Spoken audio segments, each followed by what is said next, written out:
Hello, my name is Sandy Adomaitis, the social media director for the Page International Screenwriting Awards, and your host for the Writers Hangout, a podcast that celebrates the many stages of writing, from inspiration to the first draft, revising, getting a project made, and everything in between. We'll talk to the best and the brightest in the entertainment industry and create a space where you can hang out, learn from the pros, and have fun. Hi, I'm Sandy Adomaitis. Hi, I'm Terry Sampson. Terry, you know how we usually chat a little bit in the beginning? And yeah, it's my favorite part. I look forward to it. Hopefully nothing's going to change. Can we just jump into the story today? I spent the whole day yesterday crying. Oh, no. Yes, and let's just get into it. I've wanted to tell the story of actress, screenwriter, and filmmaker Adrienne Shelly since the beginning of the podcast. I want everybody out there to get to know the screenwriters behind their favorite movies. And I do this through true crime stories. And this one just hit way too close to home for me. Mm-hmm. I don't want Adrienne Shelly to be forgotten. Adrienne Shelly was born Adrienne Levine on June 24th, 1966, born in Queens, but raised on Long Island, and had two brothers. Adrienne always wanted to be an actress and began performing when she was about 10 years old. She made her professional debut in a summer stock production of the musical Annie. When Adrienne was 12, her beloved stepfather died. She was away at camp, and they picked her up. The family sent a relative to go pick her up, but they told her nothing. So she drove back from camp. She went into her house, and there was an obit for her beloved stepfather on the kitchen table. Oof. And that's how she found out that he died. And then when her mom told her about her stepfather, she pretended not to know. She understood the absurdity of the situation. Throughout her films, the theme of finding humor in horrible life situation is throughout. 1985, with 1 year left of college in Boston University, Adrienne drops out. What would you have done if your daughter dropped out with 1 year of college left? I would say to my daughter, you have some splaining to do. Exactly. What are you doing? What are you doing? Although she knew what she wanted to do in her heart, and it was the right thing to do for herself, she was terrified of telling her mother, so she practiced her speech on her girlfriends. Adrienne dropped out, moved to New York City to become an actress. That was in 1989. 4 months later, she was sending out headshots, hundreds and hundreds of headshots. I don't think actors even have to do that nowadays. No. Correct? Yeah. Yeah. And having been in production offices my whole entire adult life, they don't even open them. They go right into the garbage. Right. And if they are opened, there's just a stack of piles in the hallway on an empty desk on the way to casting. This is the same story for every demo tape that ever was sent out, the same story of every script that was not asked to be sent. Yes. Yes. I mean, that's the reality of this. And you know what makes me feel bad about that is that, well, for everybody I know in all the little pockets of entertainment that I've been associated with, somebody sends something somewhere, and feeling of dropping that in the mail slot is like it's like a tiny little bitty Christmas. You go, I can't believe it. Yes. She's dropped out of college. She's been in New York for 4 months. She's sending out hundreds of headshots, and she gets plucked out of obscurity to play the lead role in an independent film directed by Hal Hartley, The Unbelievable Truth. And now I apologize for saying that sending these things out is worthless.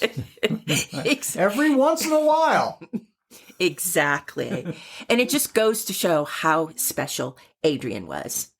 Now, The Unbelievable Truth was about a man who returns to his hometown after serving a prison sentence for homicide.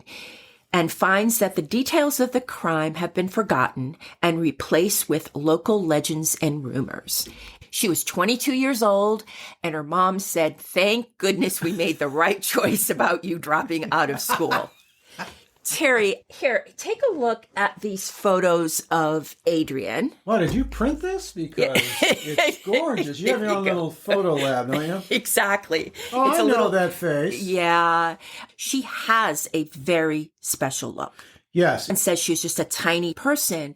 And because of her look, she wasn't necessarily taken seriously all the time. The Unbelievable Truth was a hit at the Toronto Film Festival, and Miramax bought it. The director Hal said that Harvey Weinstein, Dun, dun. yeah, I don't even want to say his name. This will come as no surprise to anyone out there. He wanted the movie recut with nude scenes of Adrienne. Hal said no. So, good one for the good guys. Oh, and that it was not reshot. Then. No, it was not reshot. And there was no extra nude footage of Adrienne shot. You could put some of Harvey in there, but that might have affected sales. Yes. Because of The Unbelievable Truth, Adrienne started to get a lot of notice. She was on the cover of magazines, including Interview magazine, and told friends that she was unprepared for all the attention. Now, in 1991, Adrienne went to LA and she did the movie Big Girls Don't Cry, They Get Even. And that was about a girl fed up with her quirky, dysfunctional family runs away from home, causing all of them to spend time with each other. The other name in the film was Griffin Dunn, which coincidentally, when we were talking about Poltergeist, and we were talking about the actress Dominique Dunn, that was her brother. Okay. Small town. In the 90s, Adrienne found herself in crappy roles where she was kind of cast in the sexy roles that she never felt comfortable in. Adrienne spent her 20s not feeling alive, she said. And when she got to her 30s, she didn't want to live that way anymore. She wanted to live her life consciously. She started a theater company and funded it, and did a series of shorts as part of the theater company. And she wrote Morgan Fitting In. And in her journal, she wrote that she was a nervous wreck before it premiered. Adrienne felt that the lead was miscast, was all wrong, and Adrienne vowed to not only write, but to direct. In 1994, Adrienne wrote a short and directed it. The short was called Urban Legend. Adrienne's writing style would be that she would lock herself away for like 4 days and her friends would bring her food, but they would knock on the door and she would only open it a crack and reach out for the food because her apartment was a mess. And I can relate to that. So that's why we're doing this. That's why we're doing everything here. 2001, Adrienne was questioning what happiness was and if she would find a man who wouldn't want to control her to have a family with. She wanted a family. She was scared of having children, but she knew it was something that she wanted. A lot of women feel this way, that a baby is going to change them and they won't ever be who they once were. Adrienne met her husband, Andy Ostroy, on Match.com. She was embarrassed and she wouldn't tell her friends that she went on Match.com. She kept saying, I met Andy at a political event. We shared a match. Shared a match. We were both smoking cigarettes then. I think it was a political fundraiser. I love that touch of making the meetup kind of like a step higher than maybe a bar. Right. Or the post office. He was a divorced father of 3, and her very first match date, they clicked. Andy is the chairman and CEO of the marketing firm Belardi Ostrai. Andy didn't try to diminish Adrienne in any way. And he calls himself a man. They had a daughter, Sophie, in 2003. When Adrienne was 8 months pregnant with Sophie and scared about becoming a mother, Adrienne wrote the film Waitress, which starred Kerry Russell, Adrienne, and Cheryl Hines. Adrienne directed the film and said it was a love letter to her baby. Oh, that's nice. Yeah. October 31st, 2006. Adrienne and Andy have a Halloween party at their apartment in New York with family and friends. November 1st, Andy, Adrienne, and Sophie have a cozy morning together. And Andy said that, things are usually very busy in the morning and very rushed, but that morning they had time to spend together. He dropped Adrienne off at her office at 9:15 a.m., watched her walk away. He did not know that he would never see Adrienne alive again. Now, Adrienne's office was an apartment building. It wasn't an office building. She just took a one-bedroom apartment and made it her office.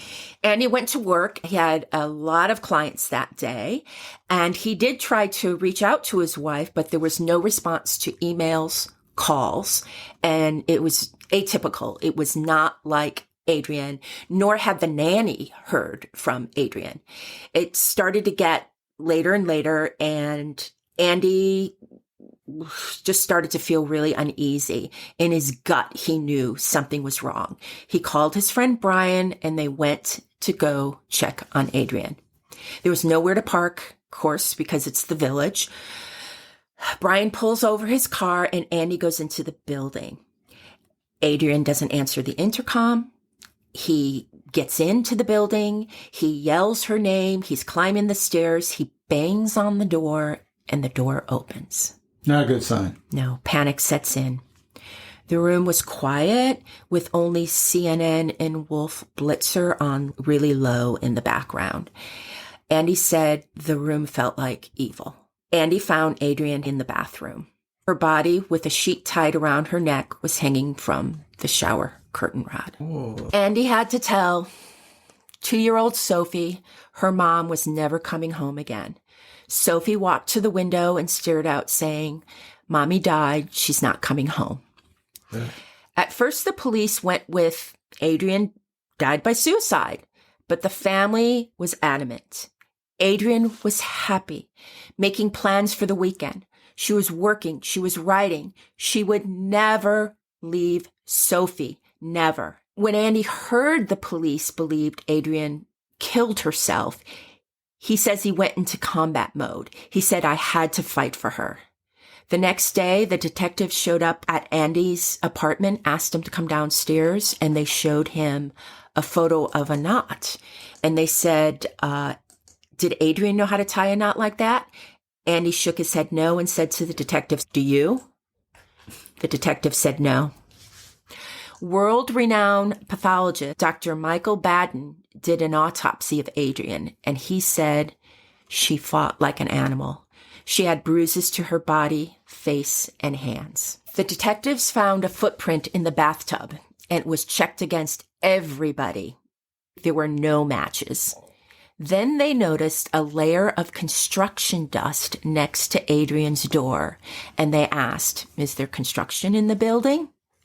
Yeah, in fact, right below Adrienne's office. They got the name of the worker, Diego Pilco, a 19-year-old construction worker from Ecuador. They went to his apartment in Brooklyn. Detective Irma River Duffy asked him pedigree questions at first. Where was he from? How long was he in the United States? Diego answered the questions while holding a prayer card. Detective Irma asked if Diego had any kids, and he said, "No, but my sister has 4. The detective asked their ages. Diego listed them, and the youngest, named Tiffany, is 2.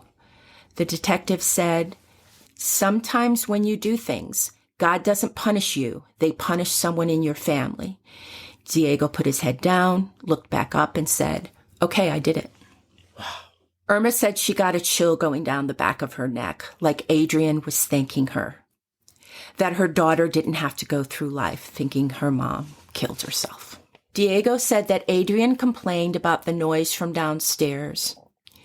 She yelled at him and slapped him. Diego got mad, and that's when he attacked Adrienne. He did change his story and said he needed to send money home to his mother, so he would rob the apartments where he was sent to do construction. He went to Adrienne's door, and when he leaned his ear to the door, It opened. He went inside and saw a purse and he took out the money.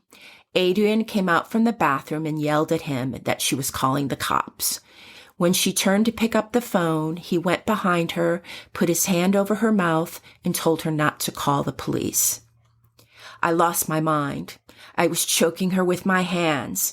I took my hands away and let her go. Her lips were blue. I killed her. I took her to the bathroom and I hung her. When asked, "Did you think you got away with it?" he said yes. Waitress, which Adrienne never knew, made it to Sundance and became the quirky, independent, and famous movie that it is today. It became a musical on Broadway. Wow. In 2015, August 19th, 2015 was the first performance of Waitress, and it ran for 4 years. Adrienne's name was up in lights on Broadway. Nice. My research for this piece was the documentary her husband made about Adrienne, and it's on HBO Max right now. And I beg all of you, please go watch it. Adrienne really was a special person, and it's a wonderful documentary. You get to see a lot of Sophie. You know, Sophie's a young woman now. Right. And she is definitely a combination of both her parents. And it's so moving to see Sophie talk about what it was like to grow up without Adrienne. And it does give you a sense of satisfaction that you know that Andy stepped up and gave Sophie such a wonderful, stable life. But what it could have been Sure. if Adrienne was allowed to raise her. And I thought about it all last night, what she probably would be doing today if she was still alive. Right. Yeah. I'm very suspicious of Diego and his story in the sense of he portrayed it as a man out of control. Oh, Diego got 25 years, by the way. I was going to say, Yeah. hopefully it's worse Yeah, than he got 25 years. And Andy says that at the time they thought of that as a victory. But Adrienne died at 40 and he'll get out at 45. Yeah. Doesn't seem fair. That doesn't work. Now, the thing about Diego, you know, portraying himself as a man that just lost control, but I wouldn't think of a knot and making it look like suicide.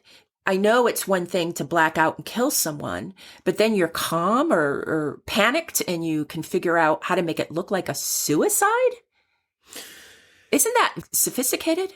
When you finally said he got caught doing something and then panicked Yes. and killed her, Yes. I think that made sense. It's Up to that point. yes, Agree. in the way of describing what had happened. It doesn't make sense, of course, to ever do anything like that. But the point Yeah. is, I can see where that was. Now, the next part, the only thing I would add to this is that if you are a person who this is now a regular part of your living, Yes. this horrible thing of stealing while you do this other job, you are going to play in your mind what the possible side of this would be. You're going to have this thing in your mind of saying, if I get caught, I'm going to, and you'll have a little list. Oh, you're right. And I think that was part of his makeup at that time, which is hideous in every Yeah. way. But I see him saying, if I have to, I'll kill somebody. And how would I get rid of the body? Well, That makes sense to me. yeah, it's all about escaping. This guy's life is all about escaping. He's left whatever Right. country, and he's here, Right. and he's got this gig, and it's not covering enough, and he's got all this pressure about sending money back, and being a hero to his mother and his family. And he says, well, I'm smarter than everybody else, but if anything would happen, I think Here are you my got it. I plans. think you got it. Yeah. Yeah. In the documentary, Andy confronts Diego. And Really? he That's on goes to camera? the prison on camera. oh, I have to watch this And now. yes, and I was going to talk about that in this podcast. It's so powerful and such a moving scene. No, go watch it. Yeah. Go watch it. Admire Andy. Well, I look forward to hearing what he has to say. Yeah, I really admire the man. When you see what a great young lady Sophie is, and when you see him have the wherewithal, the guts, the fortitude to go and talk to this man. He wrote him a letter first and he said, look, I'm not going to attack you. I have to know what happened that day. Yeah. So powerful. Sure. And I think our audience should view it on their own.